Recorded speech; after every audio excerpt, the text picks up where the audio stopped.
The Handmaid's Tale is a haunting reflection of our darkest histories. This film, based on Margaret Atwood's iconic novel, is a powerful reminder of how quickly human rights can be stripped away when fear, power, and oppression converge. Now, realize that everything you see on screen has already happened. We don't put anything in the show that hasn't happened. This film is a chilling reminder of what can happen when power is abused and freedom is erased. But is Gilead truly a far-off nightmare, or are we already seeing its shadows today? When the Supreme Court overturned Roe v. Wade, shockwaves rippled through the U.S. Many turned to The Handmaid's Tale for comparisons. This chilling dystopian series on Margaret Atwood's 1985 novel about fertile women turned into childbearing slaves resonated deeply with viewers. The election of Donald Trump made its narrative feel disturbingly plausible. Atwood's work has remained relevant for over 3 decades, first in 1985 and tragically still today. Now, the brutal Republic of Gilead depicted in The Handmaid's Tale seems eerily possible in America. It may happen sooner than we ever expected.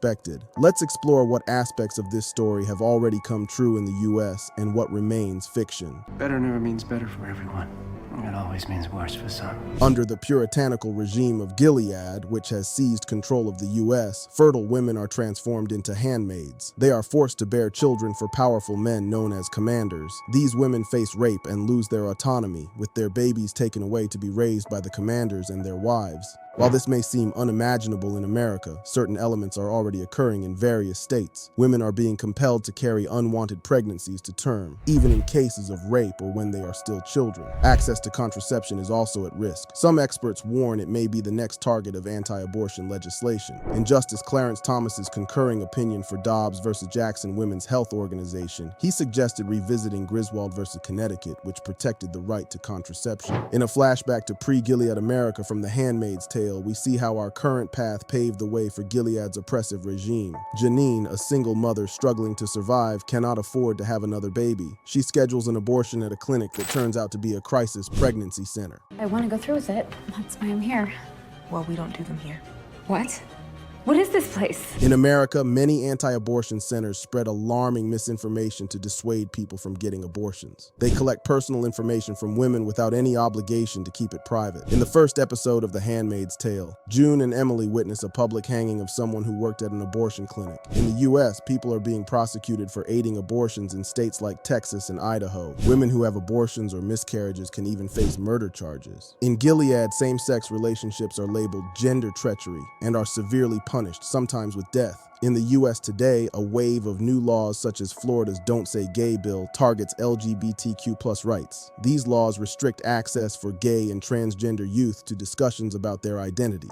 In his opinion on the Dobbs case, Supreme Court Justice Clarence Thomas suggested revisiting key rulings like Obergefell v. Hodges, which protects same-sex marriage. He also mentioned Lawrence v. Texas, which ruled anti-sodomy laws unconstitutional. This means many states could return to a time when same-sex marriage is illegal and homosexuality is criminalized. This scenario happened in a flashback from The Handmaid's Tale. Emily and her wife face ICE agents who tell them their marriage is no longer recognized. The document is no longer recognized. You are not married. It's forbidden. In The Handmaid's Tale, Gilead takes control of the U.S. by bombing the White House. A small group of armed men storm the Capitol, declaring martial law. Who is that? It's the Capitol. 20 or 30 guys with machine guns just started shooting from the galleries. This once seemed impossible until January 6, 2021. Evidence of Trump's support for the riot and his attempts to overturn the 2020 election reveals that a power grab is a real possibility in the U.S. Gilead is governed by a theocratic inner circle of male commanders who hold all the power.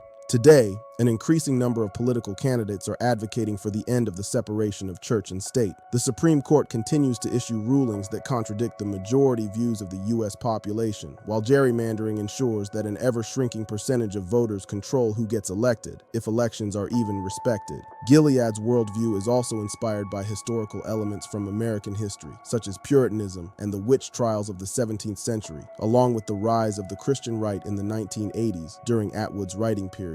One of Gilead's most sinister actions is the abduction of children. They steal newborns from handmaids and take older kids from parents deemed unfit. While this seems unimaginable, it has already happened in our society and continues in some areas. The Handmaid's Tale explores the terrifying consequences of a government that expands child removal criteria under moral pretenses. In a flashback, June is interrogated for giving her daughter medication before daycare. Did you medicate her to bypass the school's fever policy? so you wouldn't have to miss work today? June is judged for working instead of staying home. We have busy lives. But children are so precious. We have to make certain that they are in a safe home environment with fit parents. In the end, she is labeled immoral because her husband was married to someone else when they first got together. Before Gilead's rise, the world faced a serious fertility crisis. Gilead exploited this fear, claiming its policies were the only way to boost birth rates. You girls will serve the leaders of the faithful and their barren wives. You will bear children for them. The global birth rate has dropped nearly 50% over the last 70 years. In the US, it fell almost 20% from 2007 to 2020. In The Handmaid's Tale, most women are unable to have children. Gilead responds by stripping women of opportunities outside of childbearing and forcing them to have unwanted children. The regime also uses the climate crisis to justify its oppressive policies. They filled the air with chemicals and radiation and poison. Margaret Atwood has noted that women will suffer the most from climate disasters. Gilead doesn't just execute women or make them handmaids. They imprison those labeled as immoral, like adulterous women, LGBTQ+ individuals, and abortion patients, by sending them to the colonies. There, they endure life-threatening conditions and hard labor. This has historical precedence in the US. During World War I, women seen as promiscuous were locked up to protect soldiers from STDs and discourage temptations from sex workers. In the early days of Gilead, women's rights to work and own property are stripped away. All their assets are suddenly frozen. Women can't own property anymore. Luke can use your account. I'll transfer the money to him. Or that's what they're saying, husband or male next of kin. This chilling scenario highlights how quickly women could be disempowered. In countries like Taliban-controlled Afghanistan, women are banned from working and pursuing education. In Gilead, women are forbidden to read. A society in which women can no longer read your book. Or anything else. Thankfully, U.S. women's rights to education remain intact. However, many school curriculums and public libraries are facing challenges and bans on books about gender identity, racism, and sexuality. Politicians like Ron DeSantis and Harry McMaster oppose books like Genderqueer by Maya Kobabe. Glenn Youngkin criticized the teaching of Toni Morrison's Beloved, while Senator Ted Cruz took issue with anti-racist Baby.